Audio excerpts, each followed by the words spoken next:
ஆமா சரஸ்வதி, சொந்த வீட்லயே அந்நியமாவும் அனாதையாவும் இருக்கிறது ரொம்ப கொடுமை. என்னை நம்பி வந்த உன்னை நடு ரோட்டில் நிற்க விட்ட மாதிரி ஒரு கஷ்டத்தை கொடுத்துட்டு போய் நினைச்சு பார்க்குறப்போ எனக்கு என் மேலே கோவமா வருது. தயவு செஞ்சு அப்படிலாம் சொல்லாதீங்க. நான் நினைச்சதை விட 100 மடங்கு நீங்க என்ன பாத்துக்கிறீங்க. உங்க மேல எந்த தப்புமே இல்லை. நம்ம சூழ்நிலை இதெல்லாம் அனுபவிக்கணும்னு இருக்கு. என்ன பண்ண முடியும்? அண்ணே, வா அபி. டிஃபன் கொண்டு வந்திருக்கேன், அம்மா கொடுக்க சொன்னாங்க. வேற ஏதாவது வேணா சொல்லுங்க, கொண்டு வரேன். இது ரொம்ப தப்பா இருக்கு. நேற்று வசந்தரா நம்ம கிட்ட என்ன சொன்னா, இன்னைக்கு ஒரு நாள் மட்டும் தான் ரூம் சாப்பாடு வரும், நாலுல இருந்து எல்லாரும் ஒண்ணா உட்காந்து சாப்பிடலாம் தானே சொன்னா. இப்ப திரும்ப டிஃபன் ரூமுக்கு கொடுத்து அமிச்சாங்கன்னா என்ன அர்த்தம்? நீங்க ரூம்குள்ளே இருங்க, இனிமே கீழே வராதீங்க, நீங்க வேற நாங்க வேறன்னு சொல்லாம சொல்றாங்க. போன நிமிஷம் வரைக்கும் அத்தை நம்மளை ஏத்துக்கிட்டாங்களா இல்லையான்னு புரியாம தான் இருந்தோம். ஆனா இப்ப கன்ஃபார்ம் ஆயிடுச்சுங்க. இப்ப மட்டும் இல்ல, இனிமே எப்பவுமே அவங்க நம்மளை ஏத்துக்க போறதில்ல. எனக்கு ரொம்ப ரொம்ப பயமா இருக்கு தமிழ். நீ பயப்படாத, நான் இருக்கேன்ல. தட்டை எடுத்துட்டு நம்ம கீழே போவோம். தமிழ், நாம அம்மா கிட்ட போயிட்டு அவங்க என்னதான் பிரச்சனை கேட்டு வந்துருவோம். நாம போய் கேட்டு வேற பிரச்சனை ஆயிடுச்சுன்னா? இதுக்கு மேல பிரச்சனை வரதுக்கு என்ன இருக்கு? இந்த வீட்டுல நமக்கான இடம் நாம தெரிஞ்சுக்கணும். என்ன அவங்க என்ன வேணாலும் பண்ணிட்டு போட்டோம், நான் அவங்க பெத்த புள்ள, அதை நான் தாங்கிப்பேன். ஆனா நீ எதுக்காக கஷ்டப்படணும்? இன்னைக்கு இதுக்கு ஒரு முடிவு தெரிஞ்சே ஆகணும். நீ வா. என்னங்க?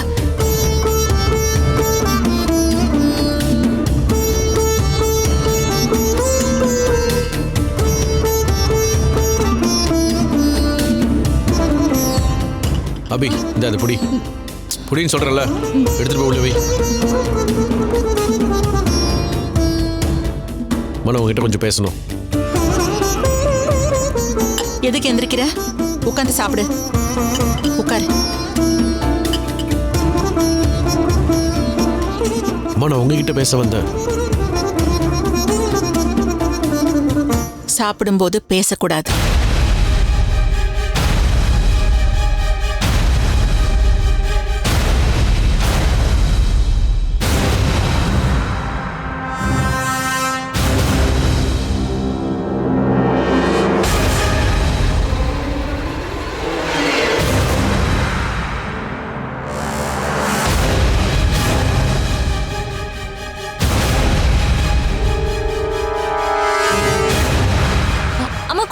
இல்ல வேண்டாம்.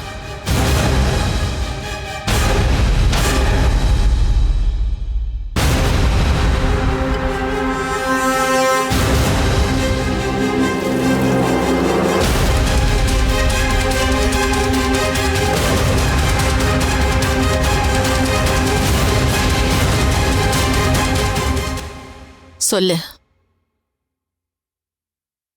நாங்க இரு, எல்லாரும் வரட்டும்.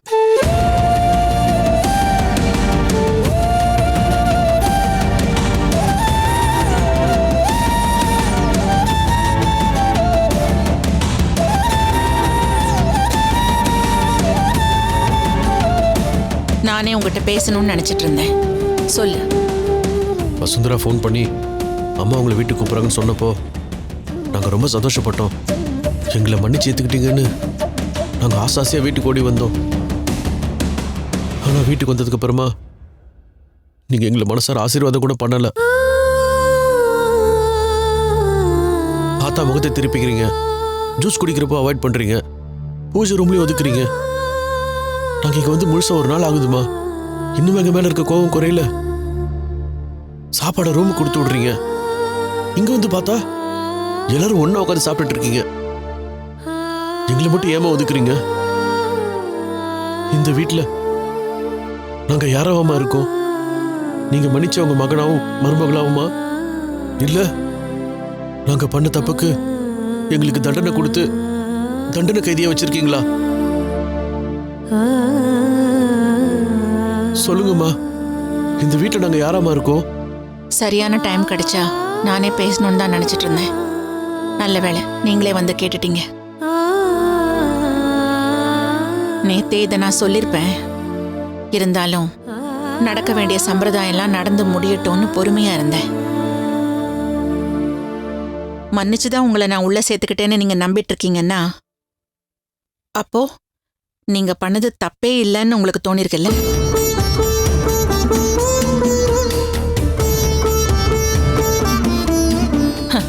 படிக்கலைங்கிறது ஒரு குத்தமா? அதுக்காக மன்னிக்க மாட்டேன்னு இவ சொன்ன என்ன அர்த்தம்? இவ என்ன பெரிய இவளான்னு உங்களுக்கு தோணிருக்குல்ல? படிக்கலைங்கிற உண்மை தெரிஞ்சுதான் இவ நெஞ்ச பிடிச்சுக்கிட்டு கீழே விழுந்தா. அதனால ஆஸ்பத்திரிக்கு போய் ஆபரேஷன் பண்ணி இவளை காப்பாத்தி கூட்டிட்டு வந்திருக்காங்கன்னு நினைச்சிட்டீங்கல்ல? அப்படித்தானே? இப்ப சொல்றேன் கேட்டுக்கோங்க. படிப்புங்கிற ஒரு விஷயத்துக்காக உங்களை வெறுக்கவோ ஒதுக்கவோ பேசாம இருக்கவோ இல்லை.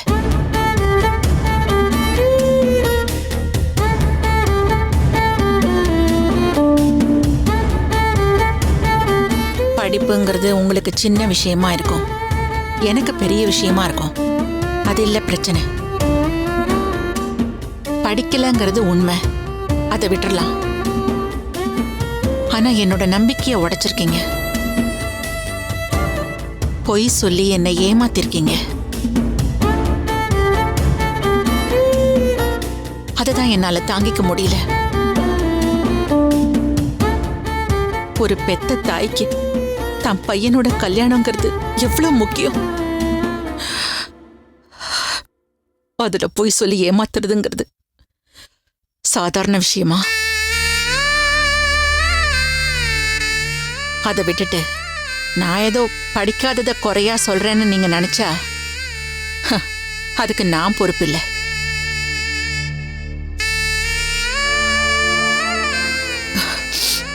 குடும்பம்னா என்ன நினைச்சிட்டு இருக்கீங்க? யார் வேணா எப்படி வேணா இருந்துட்டு போலாங்கிறதா? ஒருத்தருக்கு ஒருத்தர் உண்மையாவும் விசுவாசமாவும் இருக்கணும். ஒருத்தரோட நம்பிக்கையை ஒருத்தர் காப்பாத்தணும். நாங்க உங்ககிட்ட ஏதாவது மறைச்சிருக்கோமா? ஒவ்வொரு நாளும் எழுந்ததுலேருந்து தூங்க போற வரைக்கும் என்ன நடந்ததுங்கிறத ஒளிவு மறைவு இல்லாம பேசிதானே பழகிருக்கோம். அப்படி இருக்கிறப்போ எப்படி இவ்ளோ பெரிய ஒரு தப்பு பண்றதுக்கு மனசு வந்துச்சு?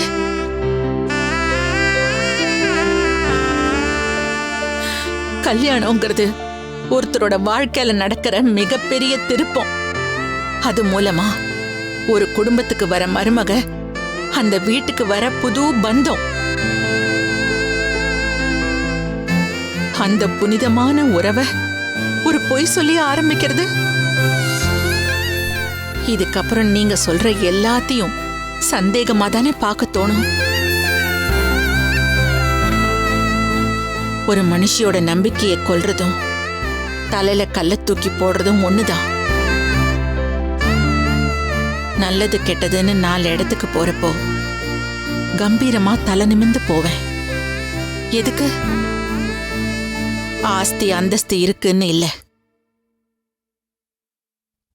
நான் 3 பிள்ளைங்களை பெத்து 3ஐயும் முத்து முத்தா வளர்த்திருக்கேங்கிற பெருமை. அந்த பெருமையில கல்ல தூக்கி போட்டுட்டீங்களே.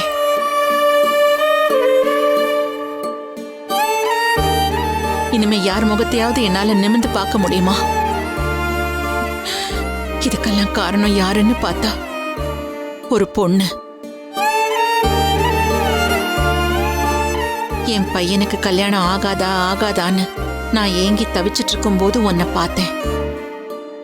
அப்ப கூட அழகா அறிவான்னு யோசிக்காம கோவில்ல ஒரு பிச்சை எடுக்கிறவருக்கு உதவி பண்ற குணவதியா பார்த்தேன். அப்படியே என்ன நானே கண்ணாடியில பாத்துக்கிற மாதிரி இருந்துச்சு. என் வீட்டுக்கு அந்த சாமி மருமகளை காட்டிடுச்சுன்னு சந்தோஷப்பட்டேன். எனக்கு மருமகளா வர்றவளுக்கு என்னென்ன அம்சங்கள்லாம் இருக்கணும்னு நினைச்சேனோ அதெல்லாம் உன்கிட்ட இருக்குன்னு நம்பினேன்.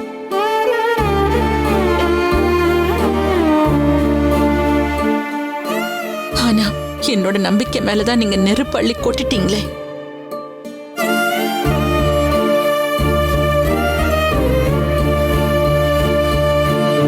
நான் பட்ட அவமானத்துக்கு பரிகாரமா என் வீட்டுக்கு வர மருமக பெரிய படிப்பு படிச்சிருக்கணும்னு நினைச்சு அது ஒரு குத்தமா?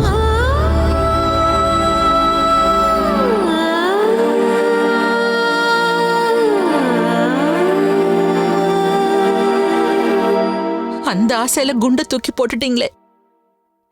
எத்தனை தடவை பார்த்தோம், எத்தனை தடவை பேசினோம். என்னால கண்டுபிடிக்க முடியாத அளவுக்கு சாமர்த்தியமா நடிச்சிருக்கேன்னா உன் உடம்புல எந்த அளவுக்கு போய் ஊறிருக்கும்.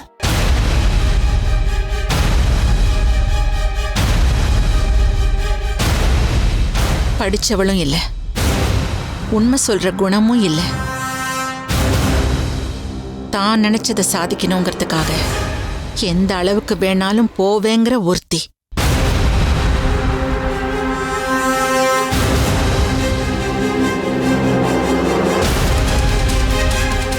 தங்கம் தங்கம்னு நான் தலையில தூக்கி வச்சு கொண்டாடின என் பையன்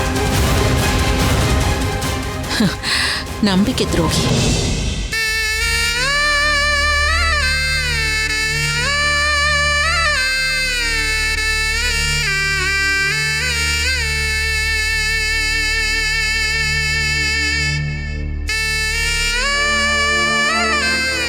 வீட்ல படமா வரைஞ்சு வச்ச சாமியே இறங்கி வந்திருக்குன்னு நினைச்ச மருமக வேஷக்காரி.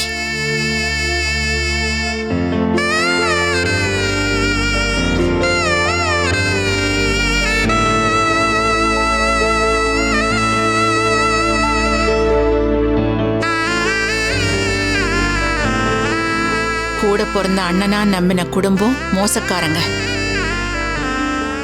இதெல்லாம் பார்த்ததுக்கு அப்புறம் கூட ஒருத்தி நெஞ்சு பிடிச்சுக்கிட்டு விழலன்னா அவன் மனுஷியே இல்ல. இவ்வளவு நடந்ததுக்கு அப்புறமும் நான் உயிரோட இருக்கேன்னா ஏன் இருக்கேன்? என் வாழ்க்கையில நான் ஒரு பெரிய பாவம் பண்ணிருக்கேனே. என்னம்மா? அதுக்கு நான் தண்டனை அனுபவிக்க வேண்டாமா?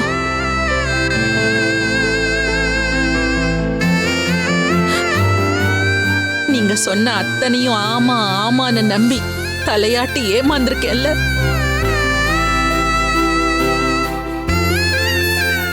அந்த பாவத்துக்கு தண்டனையாதான் நான் மறுபிறவி எடுத்து வந்திருக்கேன்.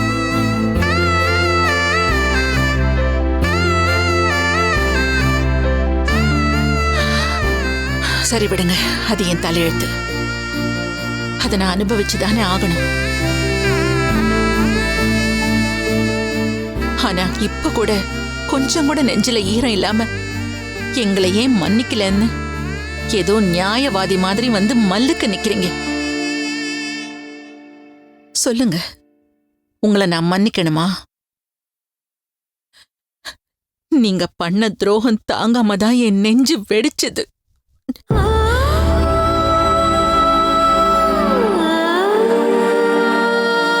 அம்மா, இந்த அளவுக்கு நீங்க காயப்பட்டிருப்பீங்கன்னு சத்தியமா நாங்க நினைச்சு கூட பார்க்கலாமா? நாங்க பண்ணது பெரிய தப்புதாம்மா. அந்த குற்ற உணர்ச்சியில நாங்க தினம் தினம் செத்துட்டு இருக்கோம்மா. ஆனா இதை பத்தி நாங்க யோசிக்காம கவலைப்படாம இருக்கோம்னு நினைக்கிறீங்களாம்மா? இந்த உண்மையை உங்ககிட்ட எப்படியாவது சொல்லணும்னு நாங்க தவிச்ச தவிப்பும் துடிச்ச துடிப்பும் உங்களுக்கு தெரியாதுமா. ஆனா அதை சொல்ல முடியாத ஒரு சூழ்நிலை. ஆமா அத்தை, அது சொல்ல முயற்சி பண்ணி முடியாம போனதுக்கு ஒரு காரணம் இருக்கு. அதை நான் மறுபடியும் சொல்றேன். அது கேட்டுட்டு நீங்க முடிவு பண்ணுங்க. எந்த விளக்கத்தையும் கேட்க நான் தயாரா இல்லை. எவ்வளவு கஷ்டம் இருந்தாலும் அதை மீறி தப்பு செய்யாம இருக்கிறதுக்கு பேர் தான் நேர்மை. அதுதான் விசுவாசம். அத்தை, எங்க சூழ்நிலை அதை சொல்ல விடாம பண்ணிடுச்சு. தயவு செஞ்சு எங்களை நம்புங்க அத்தை. எங்களுக்கு இவ்வளவு பெரிய தண்டனையை கொடுக்காதீங்க அத்தை. எங்களால தாங்கிக்கவே முடியாது அத்தை. எங்க சூழ்நிலை அதை சொல்ல விடாம பண்ணிடுச்சு. தயவு செஞ்சு எங்களை நம்புங்க அத்தை. எங்களுக்கு இவ்வளவு பெரிய தண்டனையை கொடுக்காதீங்க அத்தை. எங்களால தாங்கிக்கவே முடியாது. இந்த ஒரு தடவை அத்தை, ஒரே ஒரு தடவை இவருக்காகவாவது எங்களை மன்னிச்சிருங்க அத்தை. ரொம்ப ரொம்ப பாசம் வச்ச பையனே ஏமாத்துனா அதை தாங்கிக்க முடியாது. வலி ஜாஸ்தியா இருக்கும். இந்த காயம் இப்போதைக்கு ஆறாது.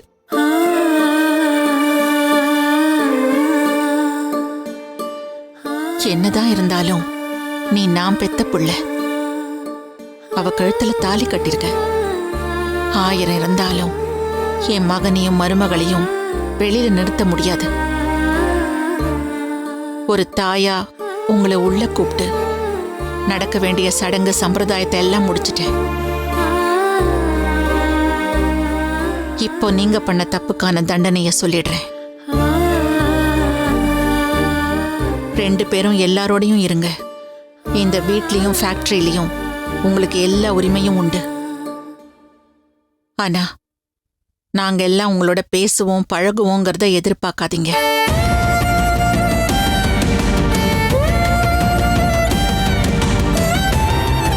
கம்பெனிக்கு போலாம், வேலை செய்யலாம்.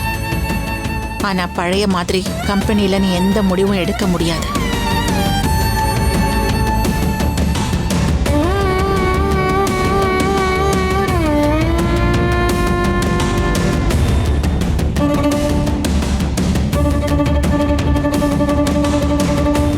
என் நம்பிக்கையில நீ தீய வச்சிட்ட. அதனால முடிவெடுக்கிற உரிமையை நான் கார்த்திக் கிட்ட கொடுக்கிறேன்.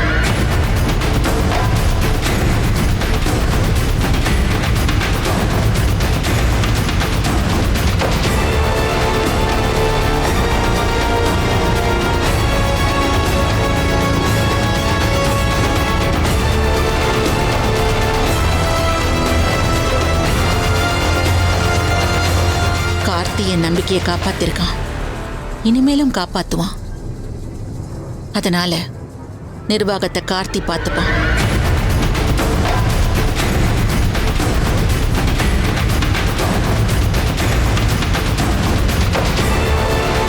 ப்ரொடக்ஷன்ல மட்டும் நீ வேலை பார்த்தா போதும்.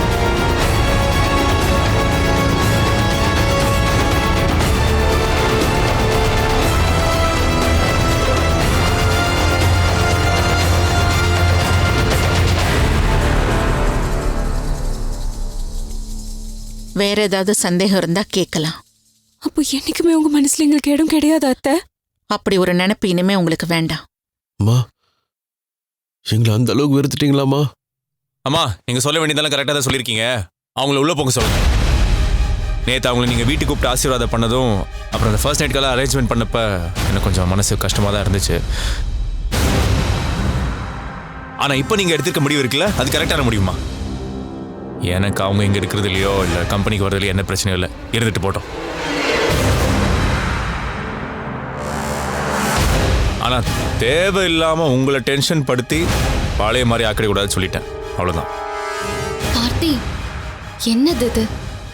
ஏன் இப்படிலாம் பேசுற? அவங்க பாவம் இல்லையா? நீயே இப்படி பேசினா மாமாவும் சரஸ்வதியும் எவ்வளவு வருத்தப்படுவாங்க. அம்மா, இது கார்த்தி பேசலாமா? கோதை சொன்னதுதான் அவன் திரும்ப சொல்றான். என்ன அங்கிள் நீங்களே இதை பாருமா, இந்த வீட்டை பொறுத்த வரைக்கும் கோதை எடுக்கிறது தான் முடிவு. கோதை சொல்றது தான் வேத வாக்கு. கோதை சொல்றபடி கேட்டு நடந்துக்கங்க, அதான் எல்லாருக்கும் நல்லது. கிளம்புங்க.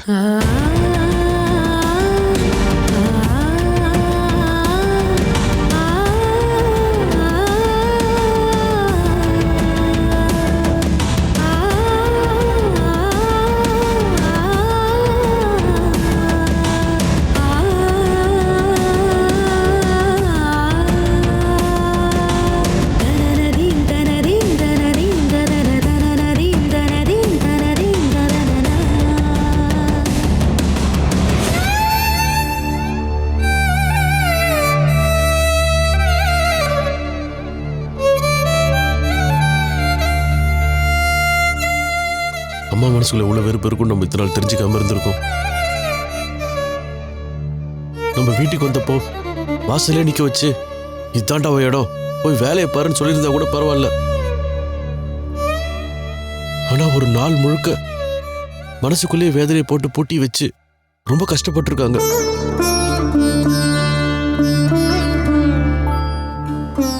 நமக்கு சாந்தி முகூர்த்தம் நடக்கணுன்றதுக்காக நம்மளை திட்டுறது கூட அவங்க தள்ளி போட்டிருக்காங்களே. எந்த சூழ்நிலையிலையும் அவங்க மனசு நமக்காக தான் துடிக்குது. அப்படிப்பட்டவங்களுக்கு நம்ம இவ்வளவு பெரிய துரோகம் பண்ணிட்டோமே. நினைச்சு பார்க்கவே கஷ்டமா இருக்குங்க. ஒருத்தங்க மேல இருக்கிற கோவத்தை அவங்கள பார்த்த உடனே கொட்டிடணும் தானே தோணும். ஆனா அத்தை ஒரு நாள் முழுக்க அதை அப்படியே மனசுல வச்சிருந்திருக்காங்க. கோவத்தையும் நெருப்பையும் ஒளிச்சு வைக்க கூடாதுன்னு சொல்லுவாங்க. அவங்க மனசு எப்படியெல்லாம் நெருப்பா எரிஞ்சிருக்கும், அவங்க எப்படியெல்லாம் காயப்பட்டிருப்பாங்க. அம்மா கிட்ட போய் இந்த உலகத்திலே உங்களுக்கு எது ரொம்ப பிடிக்கும்னு கேட்டா தமிழ்னு தான் சொல்லுவாங்க. ஆனா இன்னைக்கு நீ என் மகன் இல்லைன்னு அவங்க சொல்றாங்கன்னா அப்படிப்பட்டவங்களுக்கு நம்ம பெரிய துரோகத்தை பண்ணியிருக்கோம். அவங்க நம்பிக்கையை உடைச்சிருக்கோம். அவங்க மனசை கிழிச்சு காயப்படுத்தியிருக்கோம். அவங்க மனசு வலிக்க வலிக்க அவங்க உயிரை புடுங்கி எடுத்திருக்கோம்.